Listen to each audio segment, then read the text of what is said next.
Bonjour à tous, bienvenue. Ensemble, c'est mieux. C'est vendredi. J'espère que vous avez passé une bonne semaine. Nous, on est là pour vous détendre, vous reposer, vous ouvrir la tête aussi avec notre belle tablée qui vous attend. Et puis notre invitée, Laurence Grattaroli. Laurence, metteur en scène, agitatrice culturelle, optimiste lucide. Ça vous convient, ça, Laurence, hein? Complètement, les pieds dans le sol, la tête dans les étoiles. La tête dans les étoiles. Laurence, on va faire les trois coups, puisque vous êtes une femme de théâtre, et on va lancer le sommaire. On y va? Parti. Allons-y. Stalactites et stalagmites, passion spéléo, on va plonger dans les profondeurs et peut-être les apprivoiser en toute sécurité grâce à Florian Rive, tout jeune spéléologue et lauréat d'un prix de la vocation remis par Elisabeth Badinter. À vos spatules, entre alternatif et pas du patineur, la foule est blanche est de retour. Depuis plus de 40 éditions, elle trace sur le plateau du Vercors à Autran le sillon du collectif, du collaboratif et du festif pour faire chanter le nordique. Enfin, il est tombé en amour avec nos montagnes. Au fourneau du Petit Polyte, au chalet Mounier niché au cœur de l'Oisan, le chef australien Matthew Egarty adore twister nos ingrédients bien de chez nous avec sa pâte océanique pour créer des plats atypiques. On est très content de vous retrouver. C'est donc vendredi. Installez-vous confortablement. C'est parti pour 50 minutes de découverte, de surprise, de clin d'œil. Et je vous présente notre belle tablée. C'est une belle tablée. Alors, aux côtés de Laurence, ce jeune homme qui a 21 ans est déjà un spéléologue émérite. Il s'agit de Florian Rive, qui vient de créer une très belle association. Il va nous en parler dans quelques instants. À mes côtés également, Michel Arnaud. Alors Michel, vous êtes la flamme, l'âme de la Foulée Blanche, cette grande course de ski de fond qui va démarrer sur le plateau du Vercors à Autran. Si, vous êtes humble, mais c'est tout à fait ça. Et puis, qui est déjà en train de commencer à travailler, enfin en tout cas, il piaffe, c'est notre chef du jour, c'est Matthew Egarty. Alors Matthew, vous êtes australien, mais maintenant, vous êtes alpin, installé depuis quelques années aux Deux Alpes, c'est la montagne au-dessus de Grenoble, chef du restaurant Le Petit Polyte, une étoile au Michelin, s'il vous plaît, au chalet Mounier, c'est Merci ça? bien. Et C'est vous allez ça. nous concocter quelque chose de très bon. Très, très bon. Alors, Laurence, quand j'ai dit que vous étiez une meneuse de troupe, une femme de théâtre et une optimiste lucide, est-ce que ça vous convient? Eh bien oui, complètement, parce que depuis 30 ans, j'emmène des professionnels, des amateurs sur des belles aventures artistiques et humaines. Metteur en scène, vous avez créé il y a quelques années la compagnie Kaléidoscope. Alors racontez-moi un petit peu cette compagnie autour de Grenoble. Euh, Qu'est-ce qu'elle a de particulier? Alors tout d'abord, c'est une compagnie que j'ai créée, j'avais 25 ans quand j'ai créé cette compagnie et j'ai défendu depuis le début un des axes de la compagnie qui me tient vraiment à cœur, c'est l'axe en direction des amateurs. Et j'ai beaucoup milité pour ça, pour faire valoir qu'en tant qu'artiste, j'allais aussi m'occuper des personnes amateurs et de leur donner des codes liés au théâtre et surtout de leur faire côtoyer les processus de création pour qu'ils puissent eux-mêmes avoir confiance dans leur processus de création. Vous pensez qu'on peut tous être créateurs, artistes? Alors on peut tous créer, ça c'est sûr. On peut tous créer. Et ça, j'en suis complètement persuadée. Après, de faire le pas d'être artiste, ça c'est autre chose. Ça, c'est D'accord. un autre pas. Alors pour se mettre dans l'ambiance, on va voir quelques images qu'on est allé tourner chez vous. C'était en décembre, avant Noël. Cyril Granet, notre caméraman, est allé vous espionner un peu alors que vous êtes en répétition du prochain spectacle qui s'appelle Pluie d'étoiles. Pluie d'étoiles. Alors on voit la notion de troupe. Regardez les images. Alors bon, évidemment, une troupe, eh ben, ça se restaure hein, parce qu'il faut prendre des forces. Et puis bien évidemment, ça travaille. Alors on va voir le travail. Je vous laisse commenter ces images. Alors, en fait, pour pouvoir aller sur scène, il faut avoir des codes. Des codes, donc tous les codes liés au travail corporel, au travail vocal. Et ce qui fait aussi la spécificité de Kaléidoscope, c'est de rassembler des personnes. Et là, par exemple, dans ce groupe, il y a des personnes de 9 jusqu'à 83 ans. Et là, on voyait la doyenne de la troupe, donc Danielle Grava. Et le but, c'est que tout ce petit monde puisse travailler ensemble et il y a une véritable mixité générationnelle, culturelle, sociale et territoriale. Et ça, c'est vraiment important. Alors vous, les barrières, vous n'y croyez absolument pas. Vous les faites sauter, vous les explosez, vous... Alors, je sais qu'elles existent par contre, parce que je suis une lucide. elles existent et elles sont bien ancrées. Mais par contre, moi, j'essaye de les faire sauter. J'essaye en tout cas de réunir le monde pour que on puisse en avoir de moins en moins de barrières, alors qu'on en a de plus en plus. Alors, la compagnie s'appelle Kaléidoscope. Est-ce que vous pouvez nous expliquer pourquoi? Parce que c'est un très joli nom. Alors, moi, quand j'ai monté ma compagnie, je me disais, j'ai toujours été étonnée par le fait que si on regarde la réalité d'un côté ou si on la regarde d'un autre, eh bien, on n'a pas tout à fait la même réalité. Donc déjà, c'était de percevoir la vie sous plusieurs angles. Ça, déjà, c'était énorme pour moi. Ensuite, j'adore le kaléidoscope. J'adore cet objet qui nous permet de voir avec la lumière plusieurs facettes, plusieurs couleurs. J'aime la couleur. Et puis, c'était de dire que cette compagnie pourrait réunir des personnes différentes, réunir différents arts sur scène et réunir aussi différents publics et différentes écritures. Alors au départ, vous n'étiez pas du tout destinée à faire du théâtre. Bosseuse, vous aimiez les maths, absolument pas les lettres.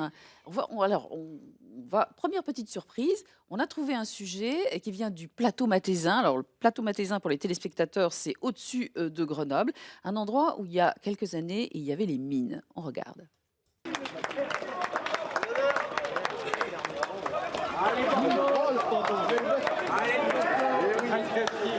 C'est une page d'histoire qui se tourne, quoi. Bon, on reste avec nos souvenirs et puis bon, je pense que c'est l'âme de toute la Matésine qui parle. Moi, j'étais quand même content de voir autant de monde. Venir, surtout que bon, ils nous ont applaudi, il ne faut pas applaudir. Hein. Il n'y a pas de quoi applaudir, c'est vrai. Hein. Enfin, bon. Alors, c'était le 28 mars 97, le jour de la fermeture des houillères du Dauphiné, le dernier jour à la mine des mineurs. Pourquoi je vous montre ça? C'est pour votre papa, bien sûr. Bah oui, puisque moi, je suis fille de mineur et petite fille de mineur des deux côtés, avec un grand-père italien, un grand-père polonais qui sont venus en Matésine pour travailler. Et alors, moi, mon papa a travaillé jusqu'en 73, la première fois où ils ont dit qu'ils allaient fermer les mines. Donc 73-97. Mais moi, mon papa a eu un petit peu peur, hein, puisque c'était des mineurs, il ne savait faire que ça. Et du coup, il est parti pour nous, pour qu'on puisse vivre. Et donc, on est descendu à Visil et ensuite à Pont-de-Claix. Et alors, c'est là où vous avez découvert la culture, parce que vous étiez assoiffé de culture, de livres, de découvertes. Et ce papa, comment est-ce qu'il a soutenu cet élan et votre travail de création? Est-ce que ça l'a intéressé? Alors, tout d'abord, moi, c'était clair, hein, l'école d'abord. C'est l'école parce que moi, mon papa me disait toujours, si tu ne vas pas à l'école, ce sera le pic et la pioche. Et la valeur de la difficulté d'être mineur, moi, je l'ai toujours eu dans moi. C'est quelque chose que j'ai toujours partagé avec mes parents. Et du coup, aller à l'école, c'était extraordinaire. Donc, moi, j'étais une bonne élève. Et j'aimais ça. Et j'ai eu la chance de rencontrer des super professeurs. Moi, j'ai vraiment eu des professeurs accompagnants. Et je dis une chance parce que c'est pas toujours le cas. Donc moi j'ai eu cette chance-là et après mon papa bien évidemment quand je lui ai dit après ma maîtrise de Sciences Po que j'allais être femme de théâtre, que je faisais ce choix-là parce que j'en avais fait en amateur puis puis ça commençait à aller de plus en plus, ça me titillait. Au début, il n'a pas bien compris, hein, parce qu'il me disait, mais tu as fait toutes ces études, tu devrais aller dans un bureau. Et gagner beaucoup d'argent. C'était surtout le bureau. C'était surtout être au chaud, de ne pas être dans la précarité. Même la précarité, je dirais, de l'extérieur. Oui, la précarité de l'extérieur. Ouais. Michel, quand vous entendez Laurence parler, ça évoque quoi pour vous? Ça évoque la beau passion. parcours. Je crois que la chose qu'on partage peut-être, c'est la passion de ce qu'on fait. Et c'est ce qui donne la possibilité d'avancer et de se réunir, quoi, la passion, je crois. Voilà. Et je pense que vous êtes nombreuses autour de cette table, et on va le voir, à partager ce sens de la passion et du ensemble. Alors, je me tourne maintenant vers Matthew, qui est déjà au travail, qui est déjà en train de bien garnir notre plateau. Donc, Matthew Egarty, Laurence, installé depuis quelques années maintenant aux Deux-Alpes. Depuis combien de temps? Depuis 6 ans, je suis aux Deux-Alpes. Depuis 9 ans, presque 9 ans que je suis en France. Oui, alors vous avez bourlingué en France. Alors, déjà, l'Australie, une bourse, vous arrivez en France et qu'est-ce qui se passe? J'ai gagné une bourse justement pour continuer mes études en France. Donc, j'ai terminé en Australie mon 4e année d'apprentissage. Et puis, je suis arrivé ici en France. Je voulais visiter un maximum de France, donc j'ai parti un petit peu à droite à gauche, la Corse, la Bretagne, un petit peu partout. Et puis j'ai tombé amoureux de la montagne. Donc je suis arrivé ici à Grenoble, enfin, un petit peu plus haut, aux Deux Alpes, où justement je voulais faire juste une saison d'hiver, mais j'ai tombé amoureux de la montagne, de la Voilà, c'est le nature, charme tout ça. des montagnes, C'est prisonniers. ça, hein, vous prisonniers. connaissez bien. Votre cuisine, Matthew, quand je disais dans les titres qu'elle mixe votre héritage australien et nos ingrédients, c'est ça? C'est un petit peu ça, mais nous en Australie, on n'a pas vraiment une culture de cuisine, donc on n'a pas les vieilles recettes qui en apprennent par nos grands-parents ou des choses comme ça. Donc moi, je suis un petit peu plus libre, un petit peu plus moderne, assez jeune dans ma cuisine. Donc moi, j'ai fait des expérimentations, j'essaie tout, les associations un petit peu différentes, c'est Vous voulez vraiment dire, ça le but. vous n'avez pas peur. Alors, quel plat faites-vous, par Non. exemple? Quel plat proposez-vous au petit Polite? Bah, aujourd'hui, je vais vous faire goûter quelque chose que j'ai fait au Polite aujourd'hui. C'est une association que j'adore parce que déjà, il y a du foie gras. Le foie gras en Australie, il n'y en a pas. Oui. Donc, avec les canards, il n'y en a pas beaucoup de canards. Il n'y a pas du tout de foie gras. C'est quelque chose que j'adore. Donc, c'est mon petit péché gourmand, en gros. Et puis, je marie ça avec... je vais associer ça avec du sapin. Donc, c'est quelque chose qu'on trouve Du justement tout autour de notre chalet aux Deux Alpes. Donc, c'est le sapin, c'est quelque chose qui m'intéresse énormément parce qu'on a cette odeur, cette puissance, cette côté naturel, vraiment propre.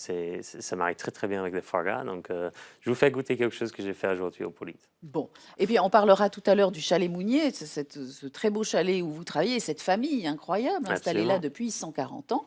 Mais on va continuer la conversation avec votre jeune voisin, Florian Rive, jeune spéléologue. Quel âge avez-vous, Florian? Alors j'ai 21 ans. 21. Alors, ce qui est incroyable, Laurent, c'est que il a 21 ans, mais il est déjà spéléologue émérite. Bravo. Parce que vous avez passé le monitorat.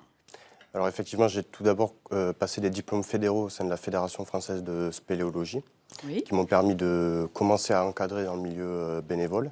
Et du coup, par la suite, j'ai terminé il y a quelques mois mon diplôme d'État pour être moniteur professionnel de spéléologie. Donc, ça y est, vous allez rentrer dans la cour des grands, enfin, vous allez pouvoir en vivre. Alors, votre actualité, Florian, c'était il y a quelques jours, enfin, en décembre dernier, on va voir une image, un moment émouvant, où vous avez reçu un prix d'une fondation.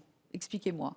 Alors effectivement, il y a tout juste un mois, donc j'ai reçu le prix de la vocation de la fondation Marcel Bleusten-Blanchet, donc qui a pour but de récompenser des jeunes chaque Oui. année qui ont des projets et qui ont une véritable vocation afin qu'ils puissent continuer à réaliser leurs projets, étant donné que quand on est jeune, on a souvent des barrières, Des que ce freins, soit financières, etc.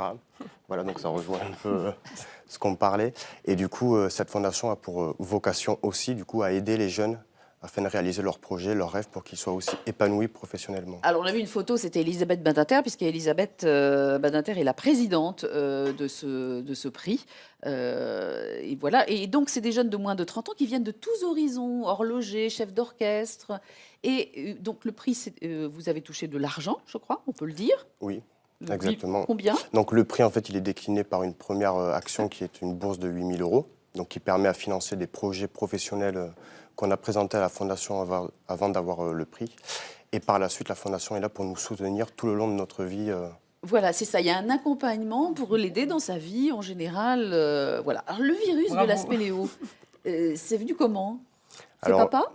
Du tout. Je ne suis pas issu d'une famille qui fait de la spéléologie.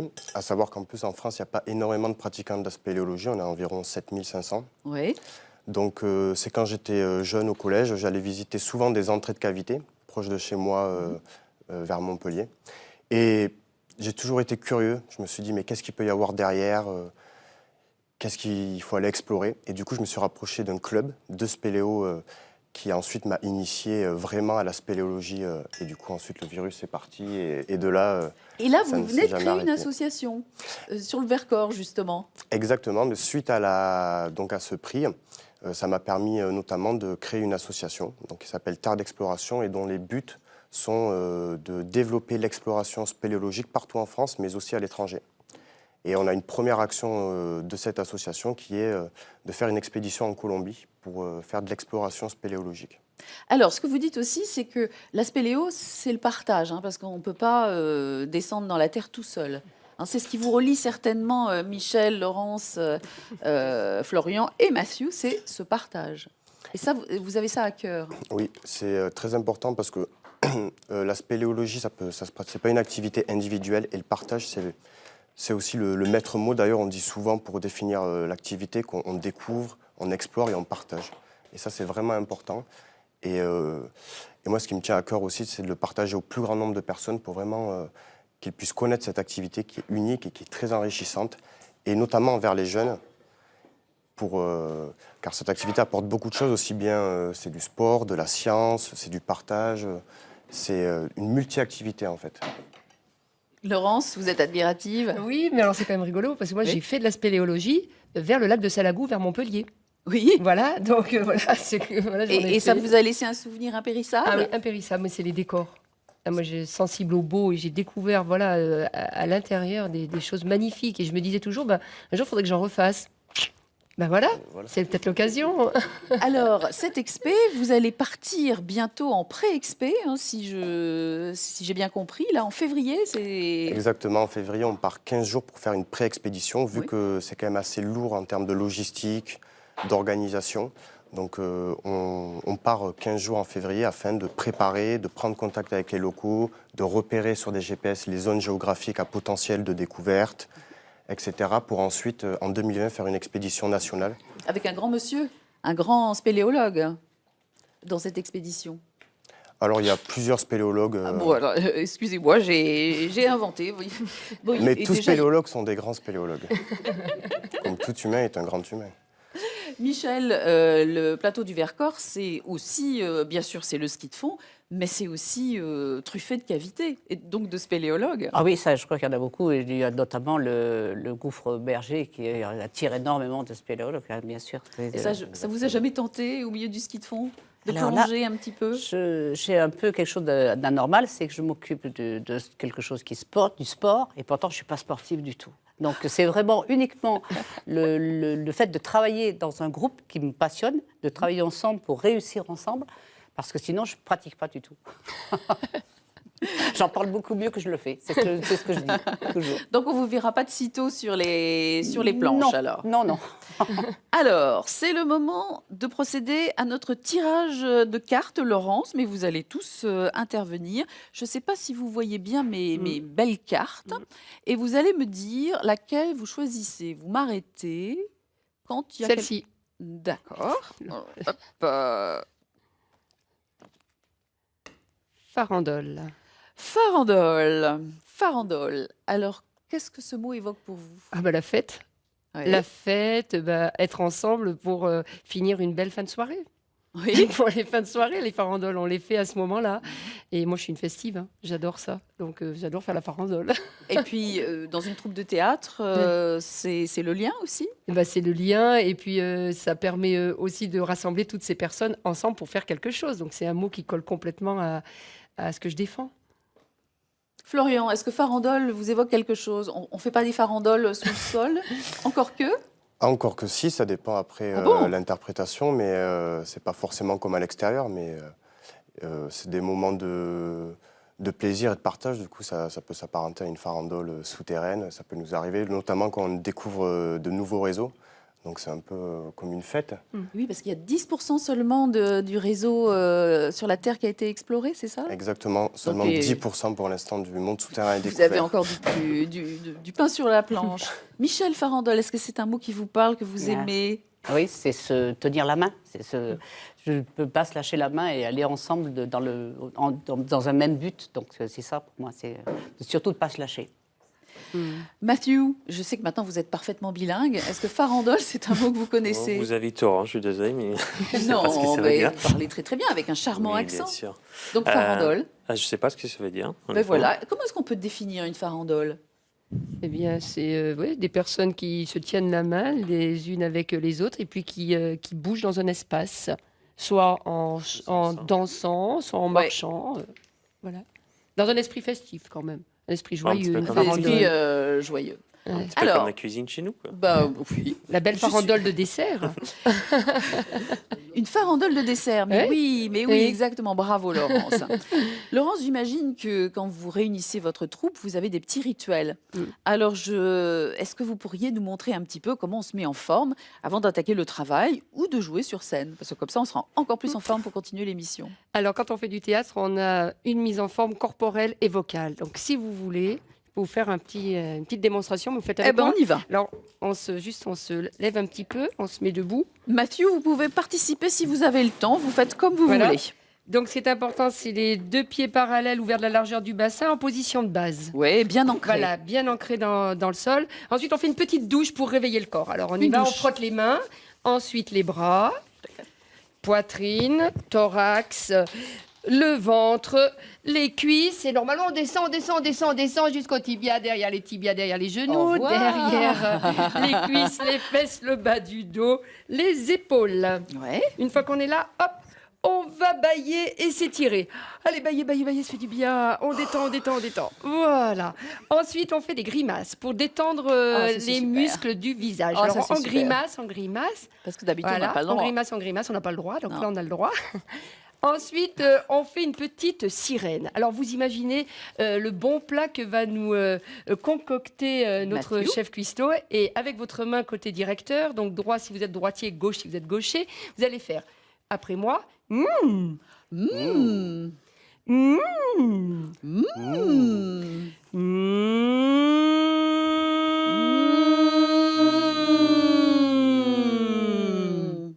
Ensuite, une fois qu'on a fait le placement, on fait un petit peu de l'articulation. Donc, vous allez faire ba, be, bi, bo, bu. Vous lancez les syllabes et vous ouvrez la bouche. Alors, je lance. Ba, be, bi, bo, bu. Oui. Bi, bo, bu. Lancez, Oui. Michel. Ba, be, bi, bo, bu. Ok. Après, on fait une petite phrase de diction. 3 petites truites cuites, 3 petites truites crues, parce qu'on reste dans la cuisine. 3 petites truites crues, 3 petites truites cuites. Cuites, sauf qu'elles sont cuites avant d'être crues, juste pour vous mélanger les pinceaux. Ah, Alors, 3 petites truites cuites et 3 petites truites crues. Bravo. Alors, 3 petites truites cuites, 3 petites truites crues.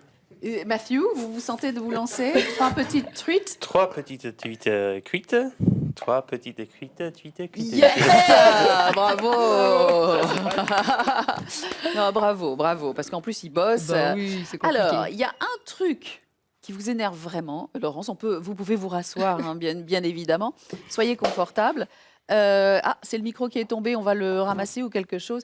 Laurence, il y a un truc qui vous vraiment met en rogne, c'est l'injustice de ceux qui ne peuvent accéder à l'art, qu'ils soient malades, handicapés, en précarité ou âgés. Ça vous met en boule. Mm. Et donc, vous avez créé quelque chose de très particulier qui s'appelle Un moment ensemble. On va voir quelques images. Donc, c'est, je le dis pour les téléspectateurs, un doc que vous avez tourné, qu'on retrouve sur YouTube. Donc là, vous débarquez chez les gens, regardez l'image, vous installez le décor, et puis là, on va se taire, on va suivre.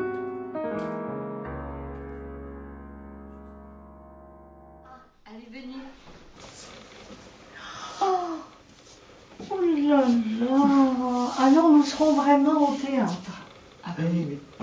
Oh, que c'est joli. Bienvenue. Bienvenue au cabaret du Verbe Fou.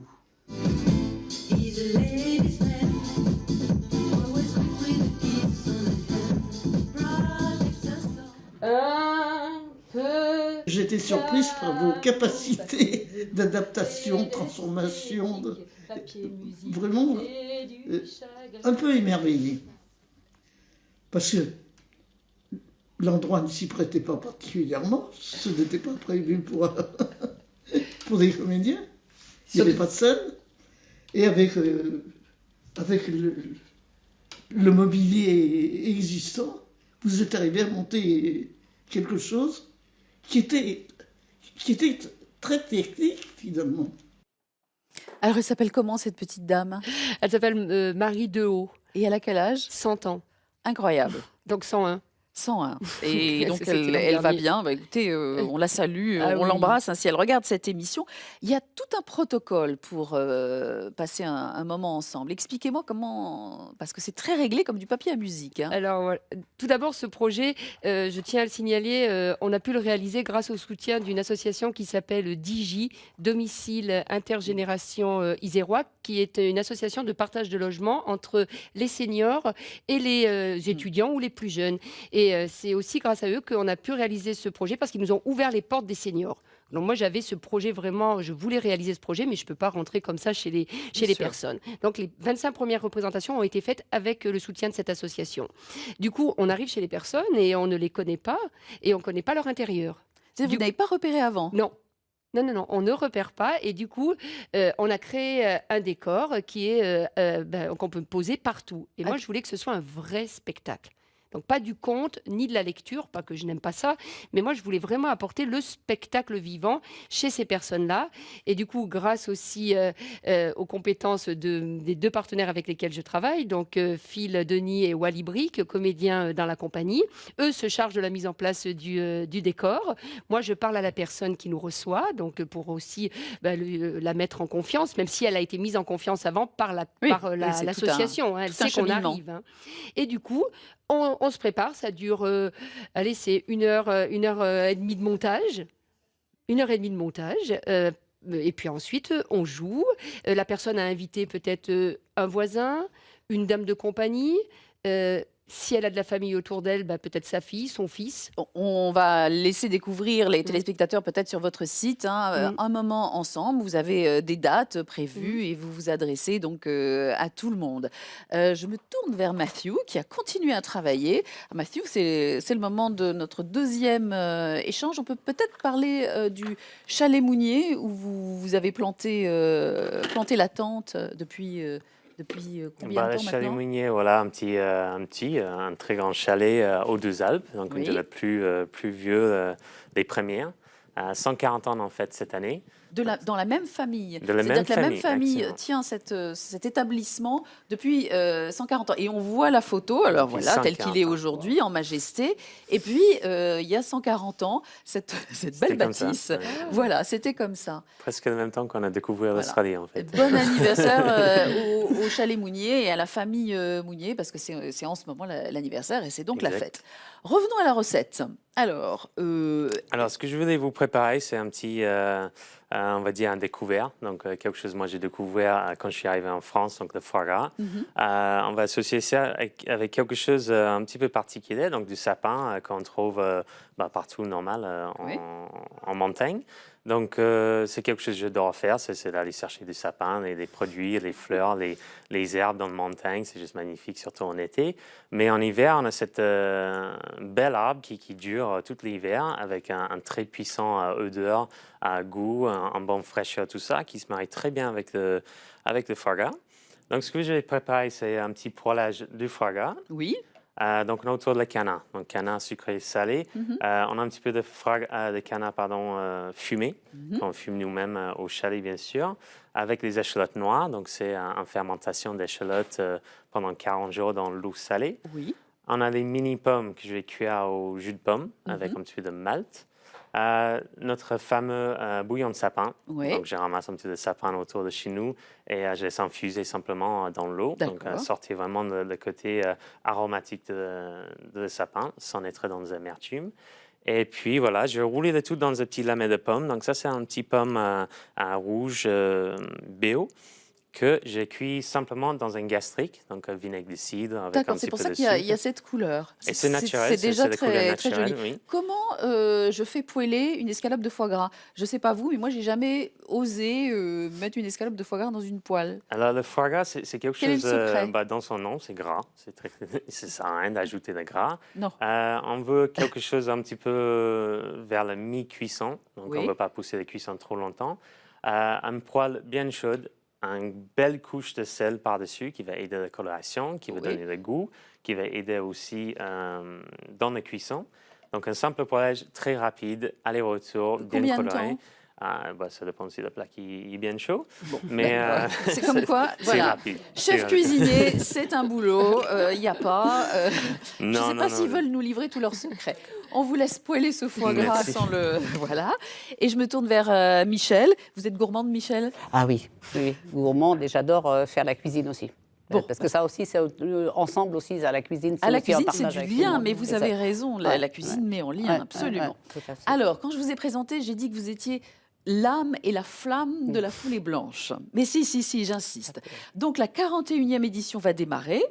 Pour tous nos téléspectateurs rhône-alpins dans l'Allier, dans la Drôme, qui ignorent ce qu'est la foulée blanche, on va voir des images, un teaser que vous avez réalisé. Mais comment on peut expliquer ce que c'est, Michel?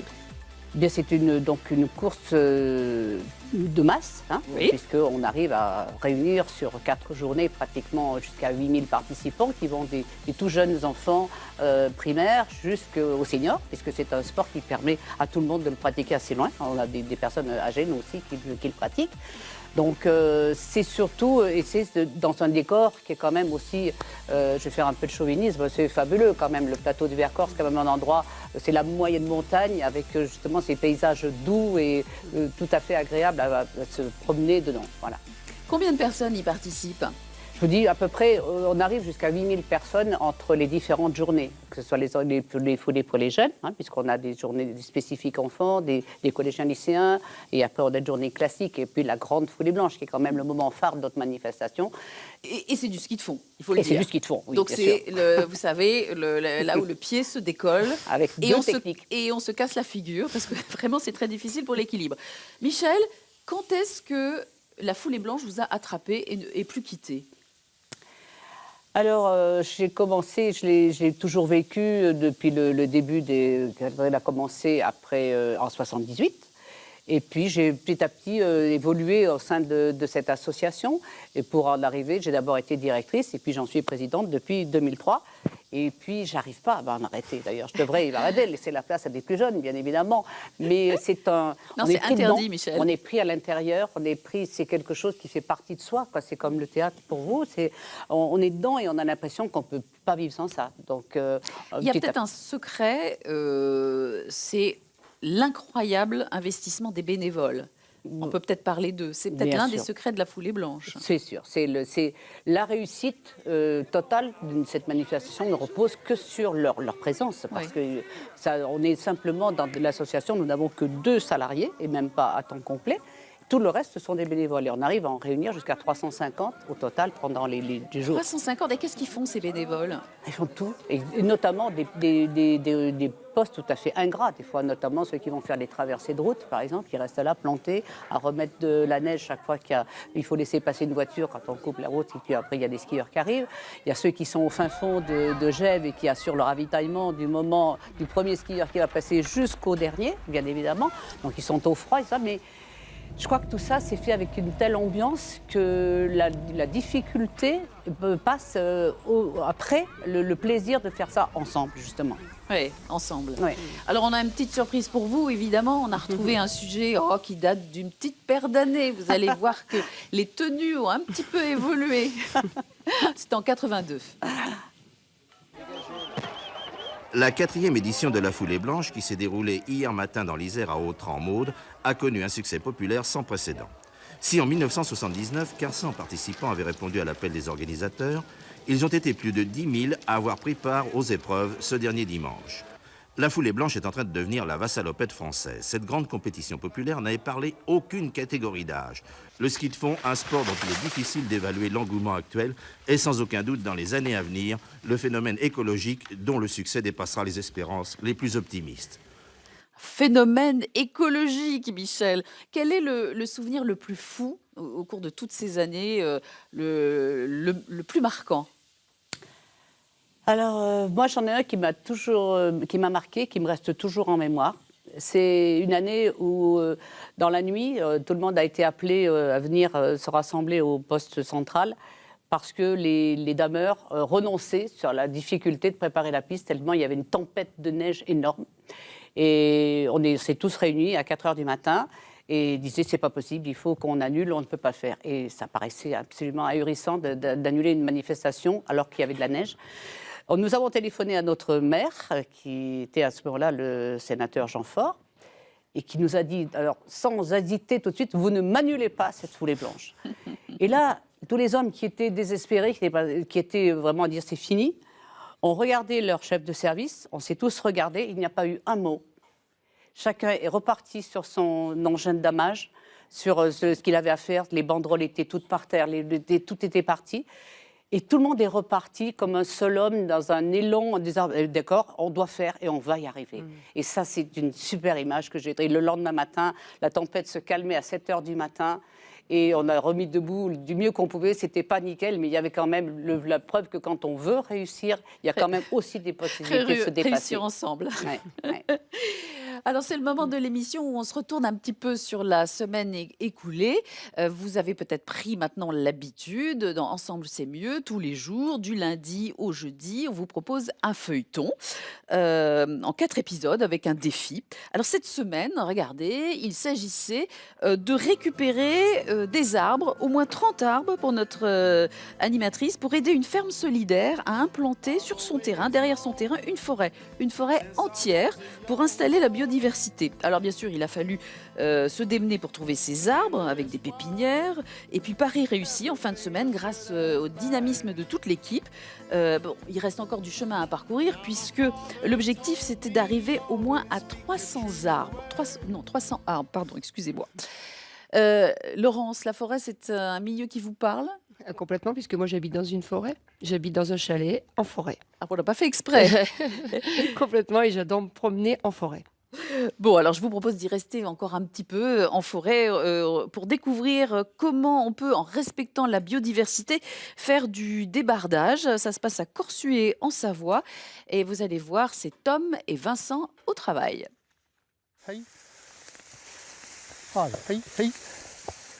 Dans le calme de la forêt, le bruissement des pas dans les feuilles mortes et la voix de Vincent. C'est de l'européen. On apprend tous en Belgique à débarder. Et donc on prend le langage belge. Puis après on le fait à sa voix, à sa main. Donc on mélange aussi bien du belge, du français, de l'anglais. Et puis après du patois, aussi bien du savoyard que du ski. Allez, monte. Une mélodie qui rythme et accompagne le travail réalisé avec Tom, son placide et robuste cheval ardennais. Ensemble, ils doivent extraire de la forêt de Corsuet le bois coupé par les bûcherons de l'ONF. Allez, gars. Allez, Tom. Tourne. Voilà. D'où l'intérêt du cheval bien carré ardennais. C'est qu'il peut tourner sur lui-même. Objectif, éclaircir la forêt, l'alléger de quelques arbres. Permettre ainsi aux plus beaux de se développer sans rien abîmer du décor. Là,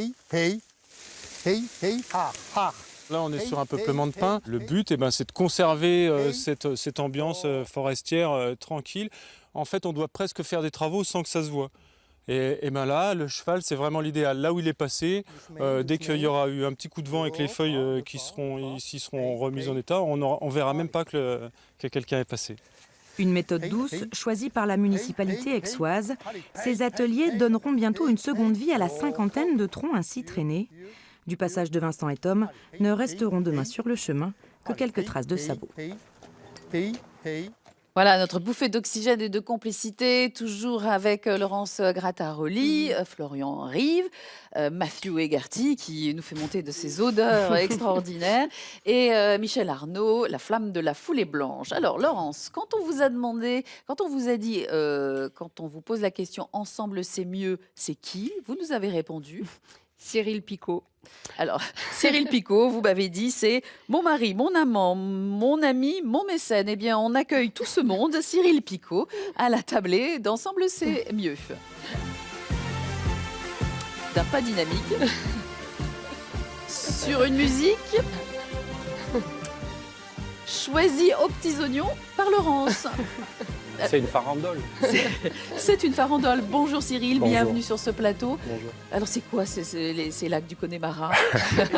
C'est une vieille histoire en fin de soirée, quand j'étais étudiant, avec un copain, on passait ça et puis on dansait tous en farandole et ça m'a pas lâché. Je le fais encore. Les copains sont pas toujours contents, mais ils y vont et on danse la farandole en fin de soirée. Et vous mettez le feu. Et on met le feu. Alors, Laurence, pourquoi avoir invité votre époux, votre moitié, qui est également le président de la compagnie Kaléidoscope?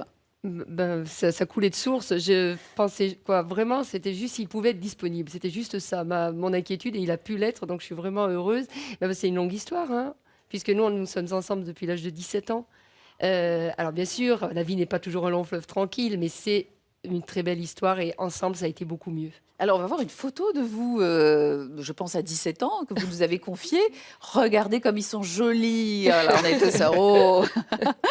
Ah oui, là, Voilà, vous êtes absolument magnifique. Je ne sais pas si c'était à 17 ans, mais enfin, vous avez l'air très heureux. Cyril, vous êtes médecin. Vous avez et puis la petite famille maintenant. Oui, voilà. les enfants. Cyril, vous êtes médecin. Vous Oui. avez toujours réussi à suivre cette locomotive, cette dynamo, ce charmant bulldozer qui est votre épouse. Ben, c'est exactement ça. C'est un charmant bulldozer, très très belle, très très active. Et médecin, ben, j'ai été longtemps médecin, SOS médecin. Ça permet d'avoir des horaires calés. Puis c'était ma passion, surtout, aussi. Et puis, ben, ça fait... La médecine, c'est... Il y a un parallèle quand même, puisque c'est ensemble aussi. Et au service des autres. Et au service des autres. Et puis ça me fait... Enfin, je l'ai aimée avant qu'elle soit comédienne. Elle m'a aimé avant que je sois médecin. Ça s'est fait comme ça. On aurait pu se séparer, mais on est restés ensemble. Il y a une complémentarité... et de personnes et de professions. Elle n'a jamais réussi à vous tirer sur les planches. Une fois, j'ai voulu essayer et j'ai eu un peu du mal à me faire diriger par madame, je pense. Du coup, je suis un comédien au courant. Alors, pourquoi êtes-vous le mécène? Parce que quand elle vous décrit, elle dit vous êtes le mécène. Parce que Laurence a des projets fabuleux. Il faut faire des dépôts de projets, des dépôts de subventions. Elle les a, mais elle les obtient après le spectacle et après le bilan du spectacle. Donc il y a un long intervalle. Par exemple, passer un moment ensemble. Au départ, vous avez dit mais ça va pas, c'est trop cher. C'est trop. Mais je voyais pas du tout comment avec 4-5 personnes comme spectateurs ça allait pouvoir fonctionner. Après que j'ai toujours trouvé aussi vraiment dommage que les anciens qui cotisent aux caisses culturelles n'aient pas accès à la culture, quoi. Donc ça, sur un point de vue... Vous Mais ça, vous rejoignez. c'est la dame de Sciences Po qui m'a expliqué, et c'est vrai. Et après, le delta, je ne voyais pas le delta financier, comment ça allait pouvoir être possible. Oh, mais on y est arrivé. Alors, petite surprise pour Laurence, je vous ai demandé d'amener un objet qui, pour vous, l'a symbolisé au mieux. Et donc, vous allez me montrer cet objet qui est planqué derrière la table, bien sûr, Laurence. C'est pour ça qu'il est venu séparément. Voilà. Alors, qu'est-ce que c'est que cet objet? Cet objet, c'est une statue qui vient du Burkina Faso, lieu où Laurence a monté un projet et qu'elle a été jouée et créée pour une compagnie, ensemble, enfin pour une compagnie et pour les enfants du Burkina. Elle est arrivée sur la place, il n'y avait aucune scène, il n'y avait rien de prêt, elle ne comprenait pas comment je vais faire. Burkina Faso, l'un des pays les plus pauvres au monde. L'un des plus pauvres du monde. Et les gens, ils ont monté en une ou deux journées un théâtre et elle a pu faire son spectacle. Alors après, la statue, moi je retrouve Laurence d'abord parce qu'elle est très belle. Et le Burkina Faso, c'est un des pays les plus pauvres du monde. Et Laurence vient d'un milieu social de mineurs. Et elle est montée comme ça, elle est très très intelligente et elle est très belle comme cette statue. Et en plus, son papa était mineur et pour faire fondre, il faut du charbon. Ah, parce que c'est une statue de... C'est une statue donc, du Burkina où ils sont... De bronze. De bronze. Laurence, une petite réaction, vous n'y attendez pas quand même. Ah non, je ne m'attendais pas à ce qu'il amène cet objet. D'abord, moi je remercie mon homme, tous ses compliments. Donc c'est toujours très beau après toutes ces années. Donc merci mon Cyril. Et cette statue, oui, moi elle me représente bien. Oui, en fait, elle me représente bien. Puis j'ai tellement été séduite par ce pays. Un pays d'artistes, un pays où les gens ont rien et avec rien, ils font tout. Mais vraiment. Une petite carte. Alors, pareil, vous m'arrêtez. Celle-ci. Hop là, j'essaye d'être à droite. Ah ah, c'est un mot piquant cette fois-ci. Donc, échec. Échec. Et maths. Oh, très joli, bravo. Comment retourner la situation? Moi, j'ai joué aux échecs. Est-ce que vous connaissez l'échec? Oui, bien sûr qu'il y en a des échecs. On a du mal à le croire. Non, parce que pourquoi? On tombe dans la vie, on tombe, mais moi, par contre, je me dis que l'échec est formateur. Et moi, je reste pas à terre, je me relève. Mais par contre, je prends conscience de l'échec et vraiment, ça me fait avancer. Florian, le mot échec, hein, qu'est-ce qui vous évoque? Alors moi déjà, je partage ton avis à 100%. Et je pense que c'est important en fait, d'avoir des échecs pour pouvoir progresser positivement. Et il faut plutôt le prendre comme une aide dans la vie future. Et les échecs... Échec cadeau? C'est comme un cadeau? Ça dépend pourquoi, mais en tout cas, ça aide énormément dans la vie. Et il faut essayer d'oser faire des choses. Et des fois, il y aura des échecs, de la réussite. En tout cas, il faut essayer. Et c'est ça qui est important. Michel et Cyril, l'échec, est-ce que ça vous parle? Moi, l'échec, j'en connais un qu'on prend comme un échec, c'est quand on ne peut pas réaliser la foulée parce que la nature nous fait défaut. Alors c'est un échec, mais dont on n'est pas responsable. Mais on vit plutôt un échec par rapport aux gens à qui on a proposé, à qui on ne peut pas offrir ce qu'on leur a laissé envisager. Mais comme vous dites, et on est complètement tous d'accord, l'échec ne donne que de la stimulation pour repartir. Ça, c'est évident. Cyril, un médecin, échec? Non, soit on perd, soit on apprend. Il n'y a pas d'échec. C'est Nelson Mandela, c'est pas moi. Merci beaucoup. Alors, Matthew, j'ai l'impression que vous avez bien avancé. Est-ce que vous finissez de dresser les assiettes, mais est-ce que je peux vous poser la question de l'échec? L'échec, Qu'est-ce que justement, c'est, l'échec l'échec, c'est quelque chose qui nous montre, qui nous apprend qu'on est humain. On est tous humains, c'est pour ça qu'il y a un gomme à l'autre côté de le stylo. Hein, mais, les échecs, c'est justement, ça nous fait rebondir, de chercher plus loin.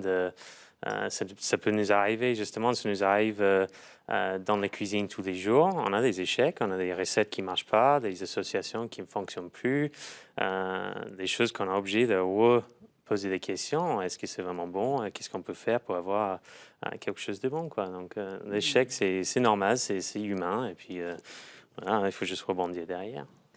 Bon, alors on est médusé parce qu'on vous êtes en train de nous dire de très jolies paroles et en plus de terminer comme un artiste de merveilleuses assiettes. Est-ce qu'elles sont prêtes? Est-ce que je vais pouvoir vous les On embarquer? peut commencer avec les trois ici. Eh bien, Je vais vous alors servir. je vais en prendre une ici.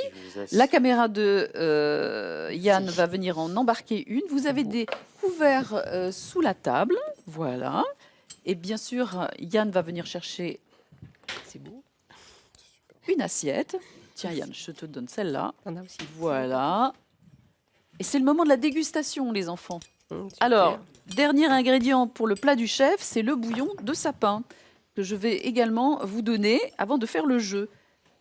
Voilà, parce que le chef n'a pas reculé devant les difficultés. Voilà, ce charmant petit contenant, c'est le bouillon de sapin qui va mettre en valeur les harmonies du chef. Voilà, allez-y. Et puis qu'est-ce qui manque? Parce que voilà, le plat est en 3 séquences. Le chef n'a vraiment pas reculé devant les difficultés. Pas les choses simples.